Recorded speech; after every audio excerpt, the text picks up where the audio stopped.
जय सिया राम। श्रीराम शरणं समस्तजगतां रामं विना का गति। रामेण प्रतिहन्यते कलिमलं रामाय कार्यं नमः। रामात् त्रस्यति कालभीमभुजगो रामस्य सर्वं वशे।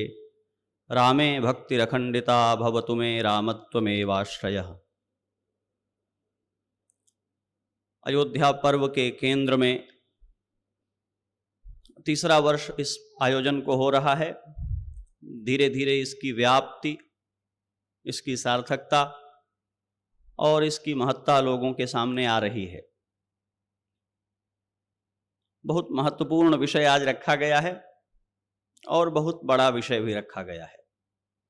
बड़ा इसलिए कि इसमें दो अवधारणाएं एक साथ आ गई हैं शीर्षक में। एक मर्यादा पुरुषोत्तम श्री राम और दूसरा लोकतंत्र। ये दोनों अकेले अकेले ही बहुत विचार और बहुत अधिक विमर्श और समय की अपेक्षा रखने वाले बिंदु हैं। श्री राम अपने आप में ही ऐसा व्यापक अभिप्राय रखने वाला नाम है कि इसके साथ कोई और उपपद न लगाया जाए तो भी बहुत कुछ कहने की आवश्यकता होती। लोकतंत्र भी ऐसा ही छोटा नहीं।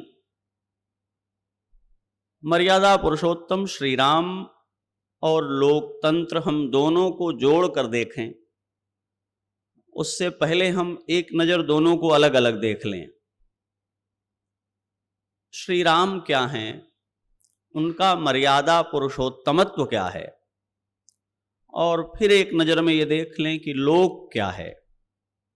अभी बहुत सुंदर चर्चा जिसकी आलोक जी ने की। लोकतंत्र की अवधारणा दुनिया भर में बहुत तरह से परिभाषित की गई है। भारत के संदर्भ में उसका क्या महत्व है, श्री राम के संदर्भ में उसका क्या महत्व है, भारतीय आर्ष चिंतन में लोक का अर्थ क्या है, तंत्र का अर्थ क्या है, और लोकतंत्र हमारे यहाँ कहाँ उपलब्ध है, किस रूप में उपलब्ध है। जितना संभव होगा कुछ उतनी बात मैं चाहूंगा आपके सामने रखी जा सके। समय के बारे में यद्यपि पहले से कोई निर्देश नहीं करते लोग विनम्रता में, पर अपने भीतर तो ये रहता है कि कितना बोलना है। तो जब लगे कि अब पूरा होना है तो आप संकेत भी कर सकते हैं, क्योंकि अयोध्या वालों को राम जी के विषय में बोलने को मिले तो कोई सीमा नहीं रह जाती। मैं एक बात रखूंगा। हिंदी की एक बहुत अच्छी कविता है, राम व्यक्ति को नहीं वृत्ति को प्राप्त हुई संज्ञा है। किसी व्यक्ति का जीवन, किसी व्यक्ति का सदाचार, किसी व्यक्ति के जीवन जीने की पद्धति, उसकी उदारता, उसकी लोक मंगलकारिणी दृष्टि जब इतनी व्यापक हो जाए कि वह सबके लिए स्वीकार्य, सबके लिए सुखकर और सबके लिए काम्य हो जाए, तब वह व्यक्ति व्यक्ति की सीमा से उठकर चरित्र की सीमा में चला जाता है। तब वो व्यक्ति व्यक्ति की सीमा का अतिक्रमण कर जाता है।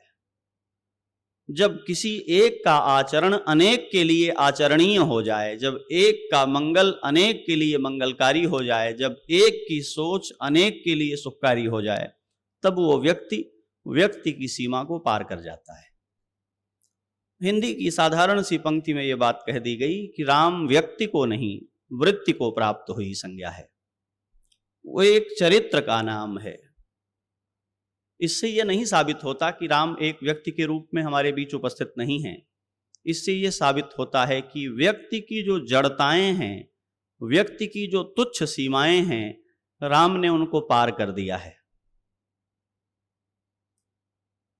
और एक पंक्ति में इसको हम देखेंगे। चूंकि लोकतंत्र के संदर्भ में रामत्व को परिभाषित करना है और लोकतंत्र समाज संचालन की जो हमारे यहाँ इकाइयां और व्यवस्थाएं हैं उनके लिए पहचाना जाने वाला शब्द है, तो राजा राम के रूप में श्रीमद् वाल्मीकि महर्षि जो राम का परिचय देते हैं, मैं एक श्लोक आपके सामने रखता हूं। जब वे कहते हैं कि श्री राम जब राजा बने, ये ध्यान रखना है उस समय लोकतंत्र नहीं है, राजतंत्र है। श्री राम के राजा बनने पर रामो रामो राम इति प्रजानाम अभवन कथा। संपूर्ण प्रजा, जिसे आप लोग कहते हैं, वो केवल एक ही शब्द दोहराती थी, राम राम और राम। रामो रामो राम इति प्रजानाम अभवन कथा, राम भूतम जगदभूत रामे राज्यम प्रशासति। जिस समय राम राजा बने उस समय संपूर्ण प्रजा केवल राम का नाम लेती थी, केवल राम की चर्चा करती थी, केवल राम का उल्लेख करती थी। ऐसा प्रतीत होता था मानो सारा जगत राममय हो गया है।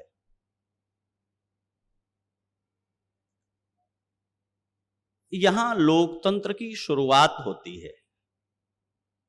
हम जब लोकतंत्र की बातें करते हैं तो एक ऐसी सामाजिक संरचना के बारे में सोचते हैं जहां कोई राजशाही नहीं है, जहां कोई पितृसत्तात्मक विरासत में मिला हुआ साम्राज्य नहीं है, जहां कोई ऐसी व्यवस्था नहीं है कि एक ही व्यक्ति महानता के लिए सदैव अधिरूढ़ रहेगा, जिसको एक शब्द में हमारे यहां अधिनायकवाद के रूप में जाना जाता है। पितृ परंपरा से, पूर्वज परंपरा से, वंश परंपरा से किसी एक के राजा बने रहने की जो व्यवस्था हमारे समाज को मिली हुई है, वो श्री राम के समय में नहीं है।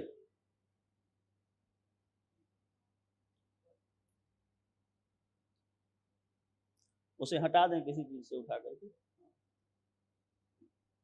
जितनी देर मैं बोलूंगा मैं चाहता हूं आप लोग एकाग्र रहें।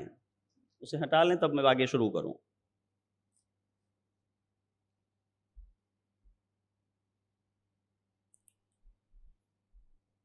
बोलना केवल सुनने वालों के लिए होता है ना। सुनने वाले ना हो तब भी कोई बोले तो बोलने वाले पर लोग संदेह करेंगे कि स्वस्थ नहीं है।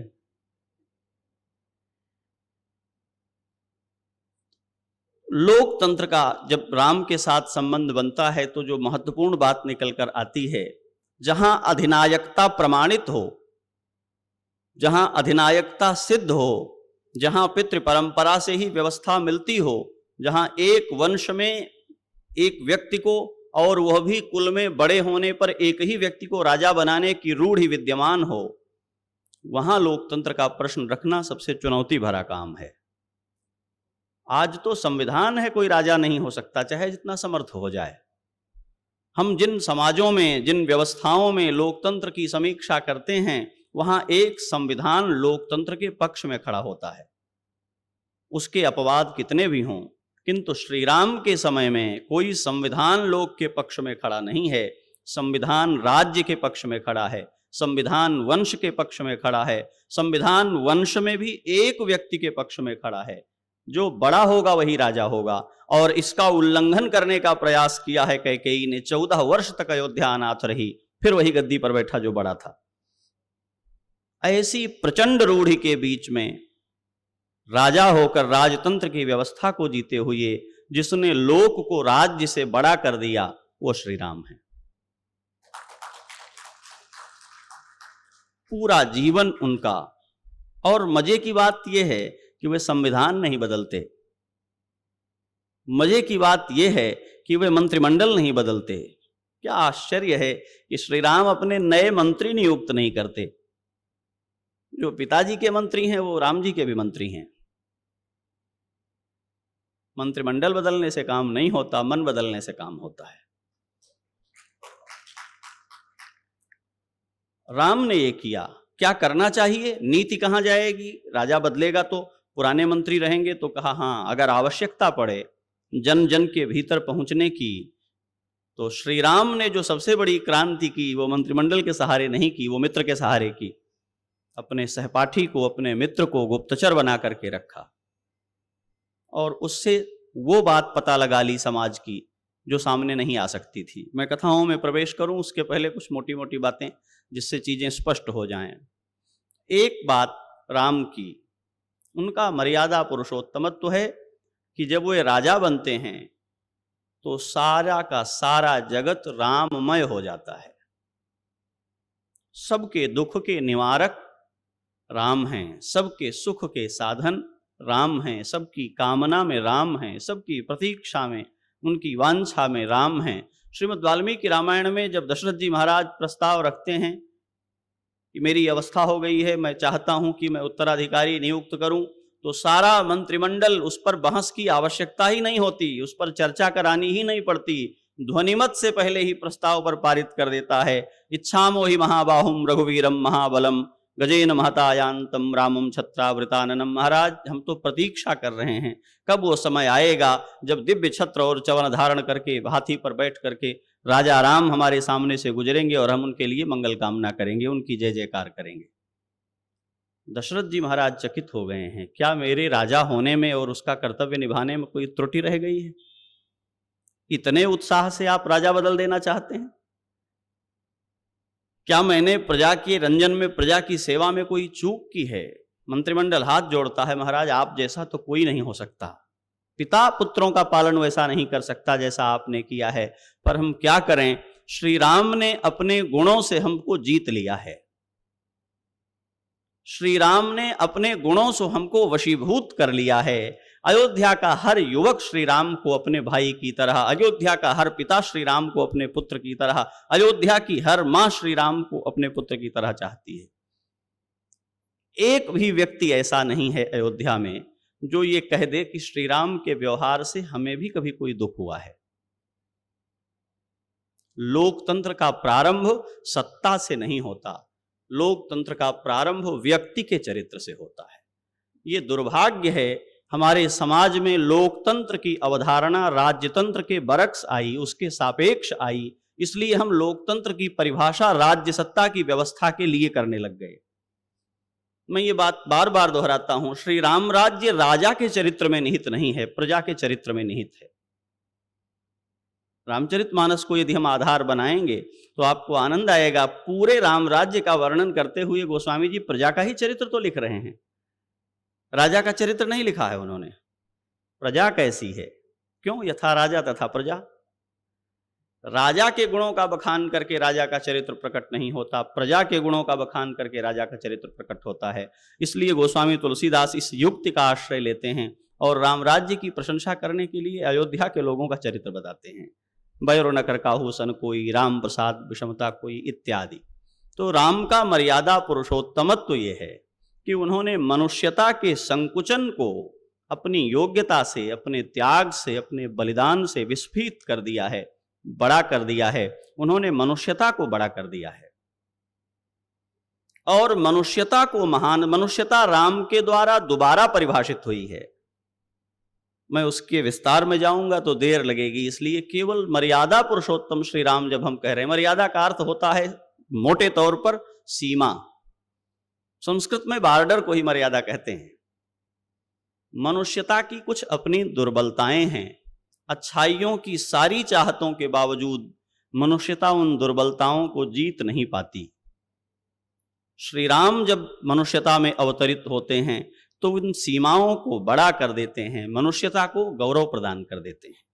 जिसलिए मैंने ये पंक्ति कही, राम व्यक्ति को नहीं वृत्ति को प्राप्त हुई संज्ञा है। अब इस बात को हम थोड़ा, अब लोकतंत्र क्या है, लोक किसे कहते हैं? हम लोग जिसको लोग बोलते हैं ना हिंदी में, उर्दू के प्रभाव से, ये लोग शब्द वस्तुतः लोक है संस्कृत का। और हमारे सामने आचार्य रामकृष्ण जी बैठे हैं, मैथिली में लोग नहीं कहते, लोक ही कहते हैं, लोकन ही कहते हैं। कबीरदास जी, लोका जाने न भूलो भाई। लोक शब्द लोकस्तु भुवने जने, कोश कहता है भुवन के अर्थ में, जन के अर्थ में लोक शब्द का व्यवहार होता है। लोक का अर्थ है मनुष्यों का वो समाज जो सारे वर्गीकरण, सारी पहचान, सारे संप्रदाय, सारी जातियां, सारी व्यवस्थाओं को अपने भीतर समाहित किए हुए है। वे विद्यमान हैं, वे निरस्त नहीं की गई हैं, पर वे अट जाती हैं एक में। जैसे विद्यालय उसे नहीं कहते जहां एक ही कक्षा चलती हो, विद्यालय उसे कहते हैं जहां सभी कक्षाएं चलती हों। कक्षा कहते हैं जहां एक योग्यता के विद्यार्थी पढ़ते हों। 5th क्लास में 5th का बच्चा पढ़ेगा, 7th क्लास में 7th का बच्चा पढ़ेगा, पर विद्यालय परिसर में तो दोनों क्लास रहेंगी। लोक का अर्थ क्लासलेस सोसाइटी नहीं है। जिस संरचना में सभी क्लास परस्पर सामंजस्य पूर्वक रह सकें उसको लोक कहते हैं। लोक के भीतर जो वैरायटी है, लोक के भीतर जो विभिन्नता है, जैविक, प्रकृतिगत, सांस्कृतिगत, भाषागत, उसको प्रबंधित करने की जो नीति है वो तंत्र है। मैं कई बार पूछता हूं, हो सकता है कुछ मेरी जानकारी में भी ना हो, मेरा स्वाध्याय उस विषय में नहीं है, कि लोकतंत्र वाले एक देश में राजनीति शब्द का व्यवहार किस न्याय से होता है? यदि लोक के लिए, लोक के द्वारा, लोक का ही सब कुछ है, तो लोक नीति प्रयोग क्यों नहीं होता? इसका अर्थ है कि कहीं ना कहीं हमारे भीतर लोक के द्वारा भी चुनी गई व्यवस्था में राज्य भारी पड़ता है। हम राज्य शब्द को ढो क्यों रहे हैं? राज्य कैसा? कहां का राज्य? लोक ही सब कुछ है, और उसको चलाने वाले लोग जो राज मंत्री कहलाते हैं, जो राजनेता, वो लोक नेता क्यों न कहे जाएं? वे नेतृत्व राज्य का करते हैं या लोक का करते हैं? राजनेता शब्द ही गलत है लोकतंत्र में। वे राज्य के प्रतिनिधि नहीं हैं, वे लोक के प्रतिनिधि हैं। जब उनको आप जनप्रतिनिधि कहते हैं तो या तो वे राज्य सत्ता के द्वारा राज्य सत्ता का काम करने जनता के बीच जाते हों, या वे लोक का काम लेकर राज्य से संवाद करते हों। तो जब वे लोक के प्रतिनिधि हैं तो उनको लोक नेता कहा जा सकता है, राजनेता नहीं कहना चाहिए। ये हमारे साथ छाया की तरह पीछा कर रहा शब्द है। श्री राम ने इन अवधारणाओं को रामायण में ही व्यक्त कर दिया है, इसलिए मैं सूत्रवत पहले कह देता हूं ताकि कुछ संदर्भों का उद्धरण करके मैं अपनी बात पूरी करूं। श्री राम इसको किस तरह बचाते हैं? हम भवभूति को देखें, उत्तर रामचरित मैं यहां से उठा रहा हूं इसलिए कि श्री राम का जो लोक परक चरित्र है वो राज्य के बाद ज्यादा खुलकर सामने आया। उसके पहले का जो चरित्र है वो व्यक्ति के रूप में देखा जाता है, और राज्याभिषेक के बाद का जो चरित्र है वो राजा के रूप में देखा जाता है, क्योंकि उसके बाद ही उनके साथ उत्तरदायित्व तो बनता है। उसके पहले जो राम का चरित्र है वो एक पारिवारिक चरित्र है, वो एक वैयक्तिक चरित्र है। ये श्री राम की महिमा है कि उसको उन्होंने बड़ा कर दिया, वैश्विक कर दिया। पर जो उनके दायित्व हैं, जो उनकी वन यात्रा है, वो राजा की यात्रा नहीं है, वो घर से निकाले गए बेटे की यात्रा है। ये श्री राम का बड़प्पन है कि उन्होंने वो किया जो एक राजा दिग्विजय में करता। जब बाली को मारा है श्री राम ने और बाली ने अपने आक्षेप किए हैं, तो राम जी ने कहा है कि हम तो केवल अयोध्या के द्वारा अनुशासित धर्म व्यवस्था के अधीन पृथ्वी पर विचरण करते हुए दुष्टों को दंड देते हैं, हमारे राजा तो महाराज भरत हैं। अगर तुम्हें अपील करनी है मेरे विरुद्ध तो उनसे करनी पड़ेगी। ये श्री राम का बड़प्पन है कि उन्होंने वन यात्रा को धर्म की दिग्विजय यात्रा बना दी, वरना वो कुछ नहीं करते, 14 साल काट करके वापस आ जाते, तो उन पर कोई दायित्व तो नहीं था, क्योंकि विमाता के द्वारा उनको राज्य से निष्कासित कर दिया गया था। वो कोई प्रोटोकॉल लेकर नहीं चल रहे थे, अयोध्या की ओर से कुछ करने की उनकी जिम्मेदारी नहीं थी। ये व्यक्ति का चरित्र है कि उन्होंने अपने साथ अयोध्या को प्रस्तुत कर दिया पूरी यात्रा में। तो उत्तर जो चरित्र है श्री राम का, जिसको आधार बना करके करुणा के कवि ने, भवभूति ने उत्तर रामचरितम की रचना की है, वे अपने यहाँ कहते हैं, स्नेहम दयाम च सौख्यम च यदि वा जानकीमपि आराधनाय लोकस्य मुंचतो नास्ति में व्यथा। अपने जीवन का स्नेह, अपने जीवन की दया, अपने जीवन का सौख्य, और कहाँ तक गिनाऊं, जो मेरा सर्वस्व है जानकी, मैं क्षण भर में भी उसको त्यागने में शोक और संकोच नहीं करूंगा यदि लोकाराधन में ये बाधक बनेंगे तो।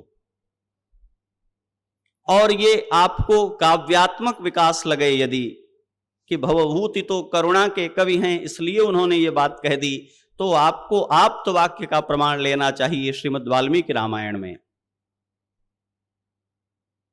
पिछले वक्तव्य में अयोध्या पर्व के मैंने किशोरी जी के औदार्य की चर्चा करते हुए आपसे ये चर्चा की थी कि श्री राम जी के धनुष धारण करने पर भगवती आक्षेप करती हैं, शस्त्रधारियों को, हथियार रखने वालों को हथियार का व्यसन हो जाता है।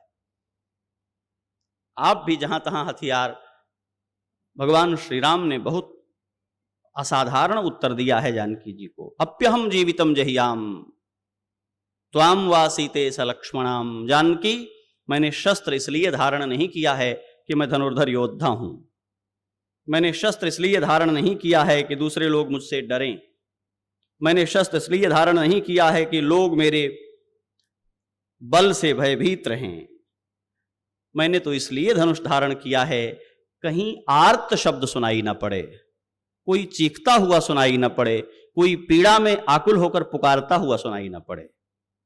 मैं धनुष इसलिए धारण करता हूं कि कोई भयभीत न होने पाए, कोई आतंकित न होने पाए, कोई आशंकित न होने पाए। मुनियों को जिस प्रकार सताया गया है, ऋषियों को जिस प्रकार पीड़ा दी गई है, जो इस समाज से न्यूनतम लेकर अधिकतम देने का व्रत लेकर बैठे हुए हैं, उनको जिस प्रकार प्रताड़ित किया गया है, उसके बाद उनकी रक्षा करने के लिए मैंने जो व्रत लिया है उसमें किंचित मात्र भी शिथिलता न हो जाए, इसलिए मैं धनुष रख नहीं सकता, हाथ में लेकर के चलता हूं।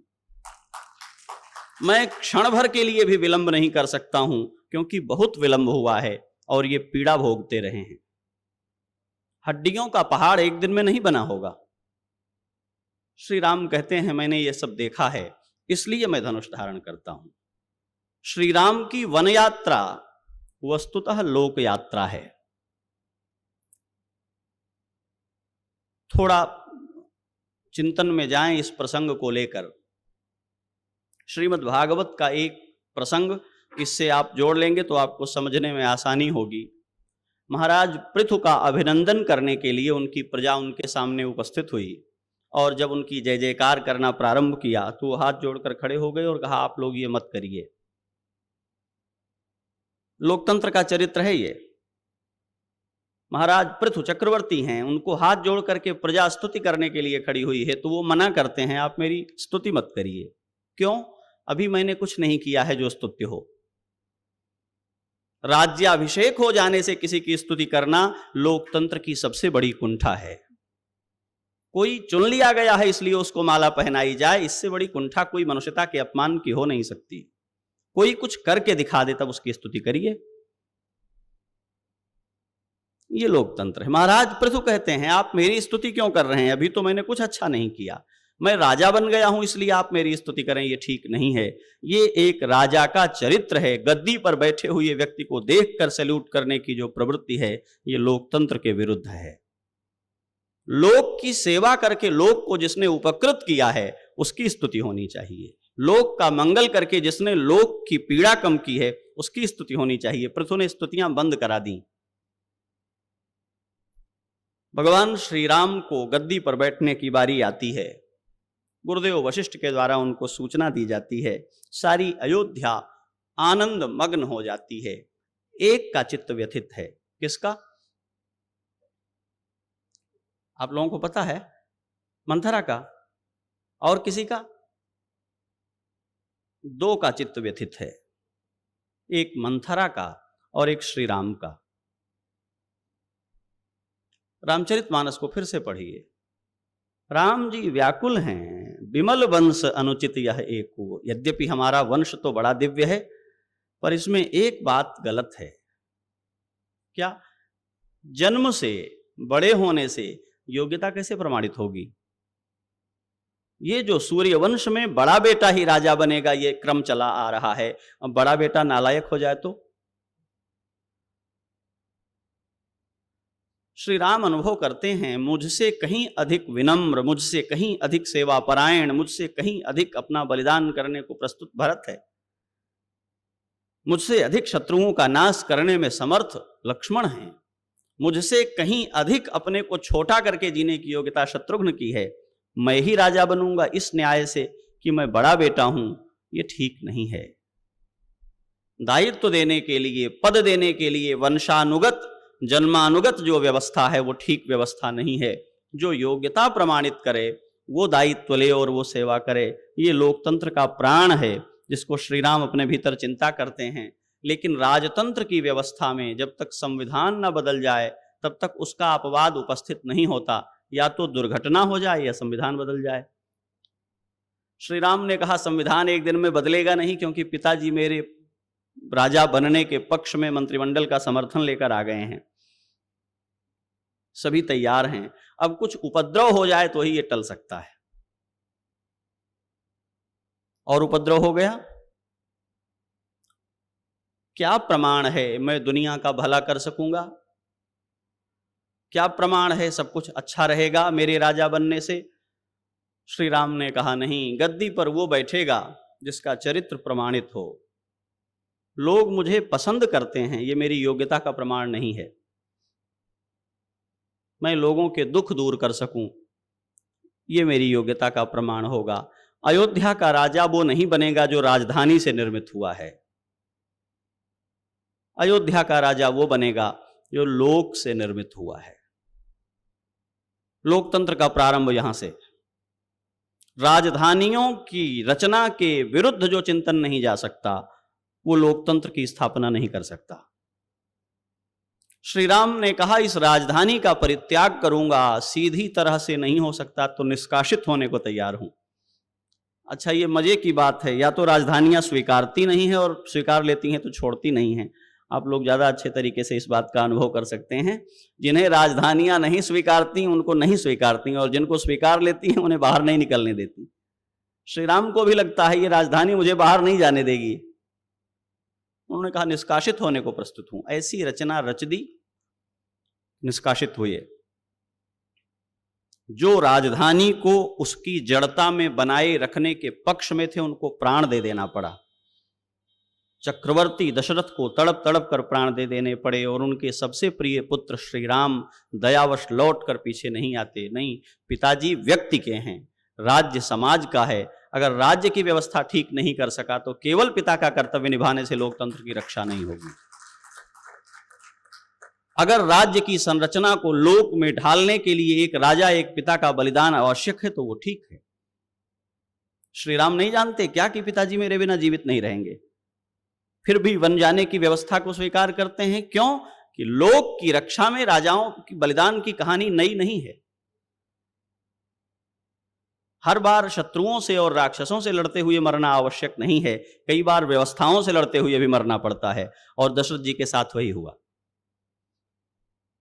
श्री राम वन चले गए और किसी एक को भी नहीं कहते हैं कि तुम अपनी संरचना, अपनी व्यवस्था का परित्याग करो।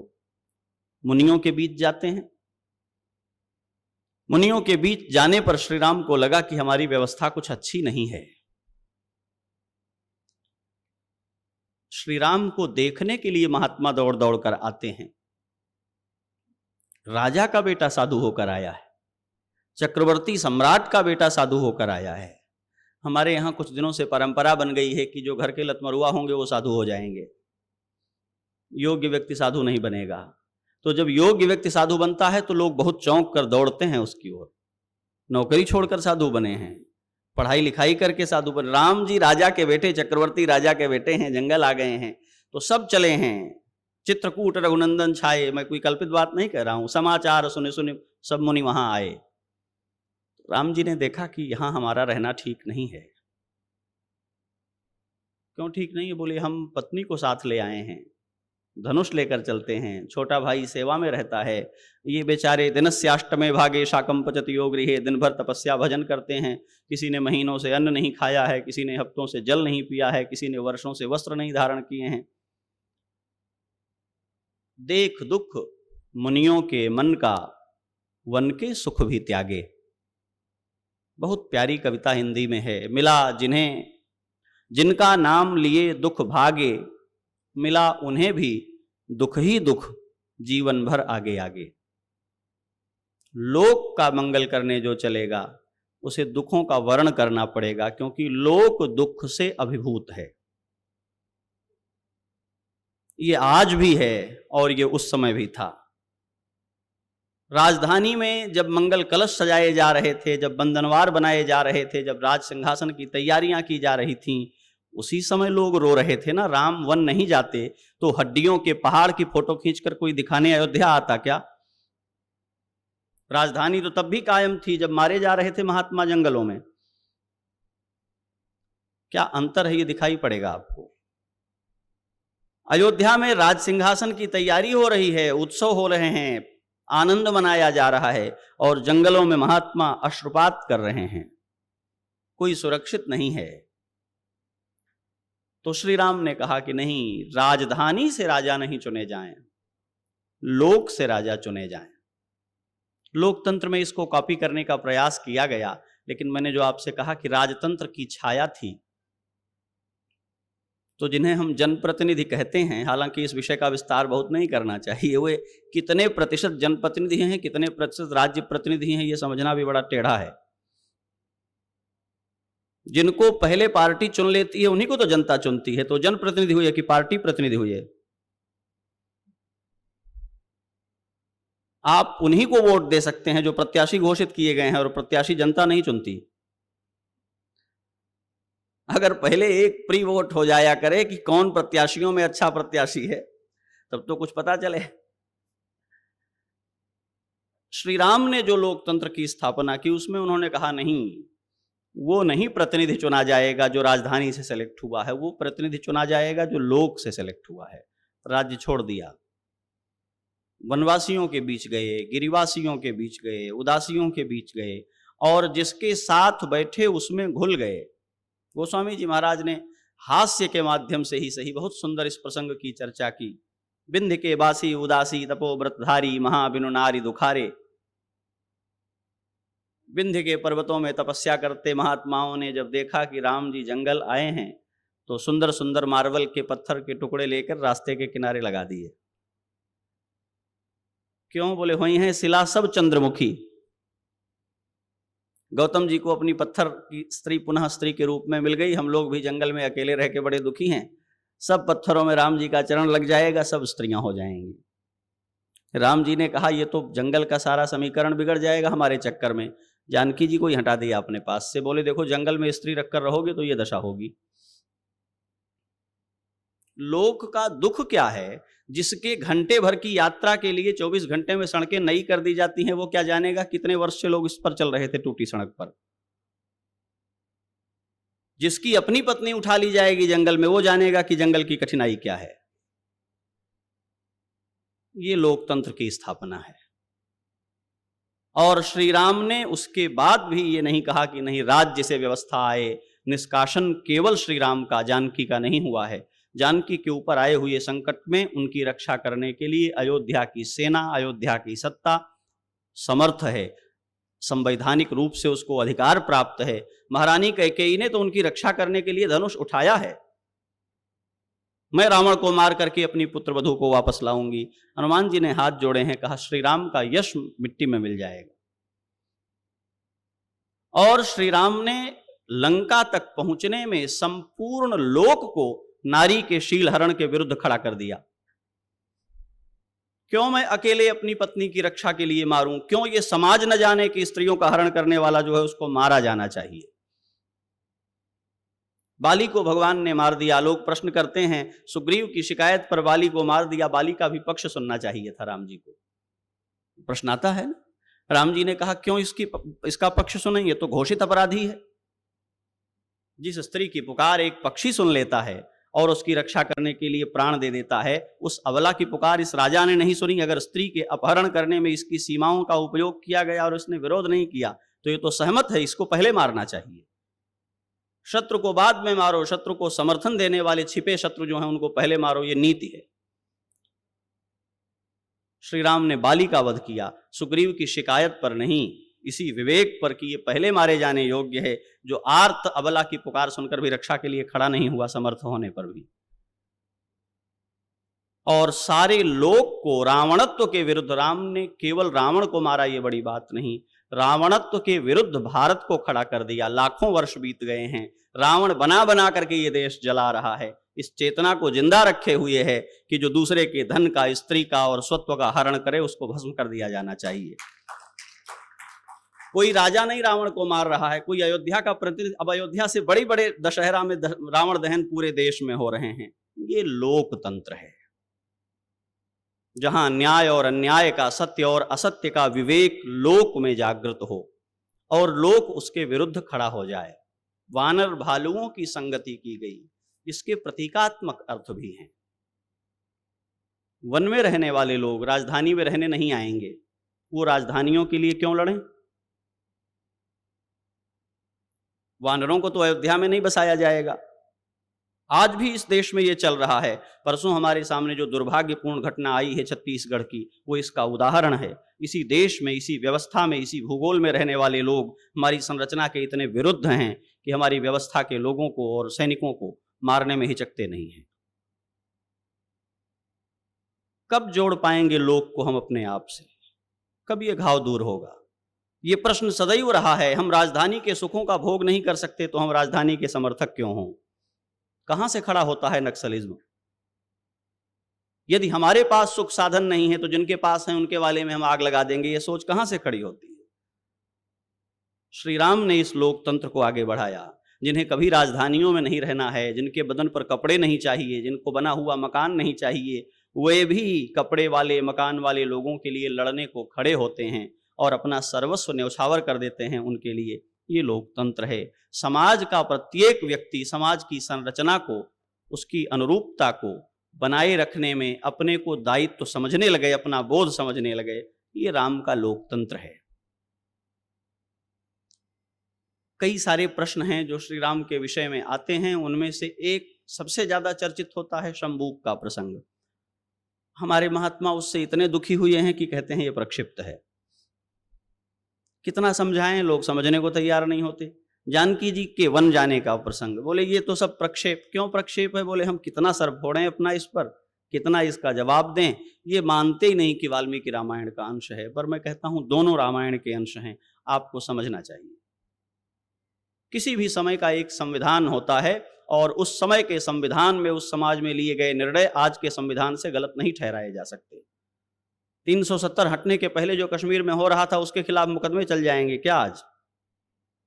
तब तक वो जायज था जब तक 370 लागू था। जब श्री राम राज्य कर रहे थे उस समय समाज में जो व्यवस्था बनी हुई थी, उस व्यवस्था के अधीन जिसे दंडित किया गया, उस व्यवस्था के अधीन जिसे पुरस्कृत किया गया, वो तत्कालीन संविधान के दृष्टि से सही है। आज के समाज शास्त्र की दृष्टि से उसकी आलोचना करना हठ है और मूढ़ता है। हम आज के समाज के आधार पर निर्णय कर सकते हैं। एक व्यक्ति, लोकतंत्र का दूसरा उदाहरण है, खिन्न होता है। आज भी गुप्तचर संस्थाएं काम करती हैं, उस समय भी गुप्तचर संस्थाएं काम करती थी। शिवाजी महाराज का तो असाधारण चरित्र है कि स्वयं घूमते थे जाकर जनता के बीच में वेश बदलकर। और हमारे देश में अनेक ऐसे राजा हुए हैं हमारे कलयुग में जिन्होंने ये किया है। गुप्तचर इसलिए नहीं होते कि राज्य के खिलाफ जो बोले उसको पकड़ लें। गुप्तचर इसलिए होते हैं कि ऐसी कौन सी पीड़ा है लोक की जो राजा तक पहुंच नहीं रही है, ऐसा कौन सा दुख है जो व्यक्त नहीं हो पा रहा है, ऐसा कौन सा व्यक्ति है जो अपनी परेशानियों को स्वर नहीं दे पा रहा है, गुप्त रीति से उसको जाना जाए। आज पता नहीं क्या होता है, पर श्री राम के समय में जो हुआ था उसका उदाहरण हमारे सामने है। जिस व्यक्ति ने जानकी जी के विषय में प्रवाद फैलाया, उसने कोई एप्लीकेशन नहीं दी थी, चौक चौराहे पर निकलकर कोई बात नहीं कही थी, किसी मंत्रालय में किसी काउंटर पर जाकर के अपना ऑब्जेक्शन नहीं रखा था, अपने घर के भीतर की लड़ाई में, आवेग में ये बात कही थी। और धन्य है श्री राम का लोक चिंतन, धन्य है श्री राम की लोक परायणता। किसी एक व्यक्ति के मन में किसी प्रकार यदि राम राज्य की व्यवस्था के लिए कलुष उत्पन्न हुआ है तो राजा का काम है उसका शोधन करे। अब ये निर्भर करता है कि वो शोधन किस प्रकार हो सकता है। हो सकता है डिबेट से हो जाए, हो सकता है संवाद करने से हो जाए, हो सकता है समझाने से हो जाए, और हो सकता है कोई उपाय ना हो, केवल बलिदान करने से होता हो। और वो श्री राम ने कर दिया। कौन सा समाज ऐसा होगा जो प्रति व्यक्ति की जिम्मेदारी लेगा? हम तो बहुमत की व्यवस्था में जीने वाले लोग हैं। परसेंटेज हमारा ज्यादा हो जाए तो हम सही हैं, चाहे गलत हो चाहे सही हो, हम सही हैं। श्री राम परसेंटेज के अकॉर्डिंग नहीं निर्धारण करते हैं, प्रति व्यक्ति जिम्मेदारी हम लेते हैं। एक भी व्यक्ति असंतुष्ट है तो जब तक उसके असंतोष का निवारण नहीं हो जाएगा, और यदि उसको मेरे जीवन के सुख से ही असंतोष है तो मैं इसी का परित्याग कर दूंगा। उसको न श्री राम से चिढ़ है, न उसको जानकी से चिढ़ है। जो आरोप लगा रहा है उसको बाहर से लौटने के बाद फिर से श्री राम का दाम्पत्य अच्छा हो गया है, मेरा दाम्पत्य अच्छा नहीं है, इससे चिढ़ है। श्री राम ने अपने दाम्पत्य का बलिदान कर दिया। कौन ऐसा पैदा हुआ है धरती पर जो जानकी के चरित्र पर लांछन लगा सके? कौन ऐसा हुआ है जो श्री राम के आचरण पर प्रश्न चिन्ह खड़ा कर सके? श्री राम ने कहा नहीं, यदि राजा के सुख से ही इसको दुख है तो मैं अपना सुख ही परित्याग करता हूं। पहले ही कह दिया, स्नेहम दयाम च सौख्यम च यदि वा जानकी, मैं सब कुछ त्याग सकता हूं। क्यों? क्योंकि जो लोक मुझे अपना मानता है, चाहे राजा मानता हो चाहे न मानता हो, चाहे प्रभु मानता हो चाहे न मानता हो, पर जो लोक मुझे अपना मानता है उसकी आत्मीयता की शर्त है कि मैं उसके दुखों का निवारण करने के लिए अपने को बलिदान कर दूं। ये लोकतंत्र है, जहां लोक में खड़ा प्रत्येक व्यक्ति अपनी सीमा में जो भी दुख हैं उनका निवारण करने के लिए खड़ा हो। जब हम लोकतंत्र की बात करते हुए सत्ता की ओर देखते हैं तो चूक जाते हैं। लोकतंत्र की बात करते हुए हमको लोक की ओर देखना होगा, प्रति व्यक्ति की ओर देखना होगा, एक ऐसी व्यवस्था की ओर देखना होगा जहां सब सबके हितैषी हों और सभी एक दूसरे के दुख का निवारण करने के लिए अपने को प्रस्तुत करते हों। ये कतई आवश्यक नहीं है कि लोकतंत्र में एक संस्था और संगठन सबके दुखों को दूर करने के लिए शपथ ले। लोकतंत्र में लोक के चरित्र को शुद्ध होना, विकसित होना होगा, जिसके लिए श्री राम यात्रा करते हैं, अपने को उत्सर्जित करते हैं और पूरी जीव जाति को अपने साथ खड़ा करते हैं। उसमें केवल मनुष्य नहीं है, वानर भालू सब हैं। मर्यादा पुरुषोत्तम श्री राम के लोकतंत्र का अर्थ है लोक में उपस्थित प्रत्येक व्यक्ति, चाहे वो प्रतिनिधि हो चाहे वो आम हो, सब एक दूसरे के सुख का साधन करने में अपने को लगावें और सब एक दूसरे के दुख का निवारण करने के लिए अपने को बलिदान करने के लिए प्रस्तुत हूं। मैं समझता हूं कि राजतंत्र की छाया से मुक्त स्वस्थ लोकतंत्र श्री राम के चरित्र से दिखाई पड़ेगा और लोगों के जीवन में और समझ में आएगा। इस बात की मंगल कामना। शायद थोड़ा ज़्यादा समय हमने ले लिया, उसके लिए संकोच व्यक्त करते हुए आप सबके लिए शुभकामना। अयोध्या पर्व के लिए बारंबार बहुत बहुत साधुवाद और बधाई। जय सिया राम।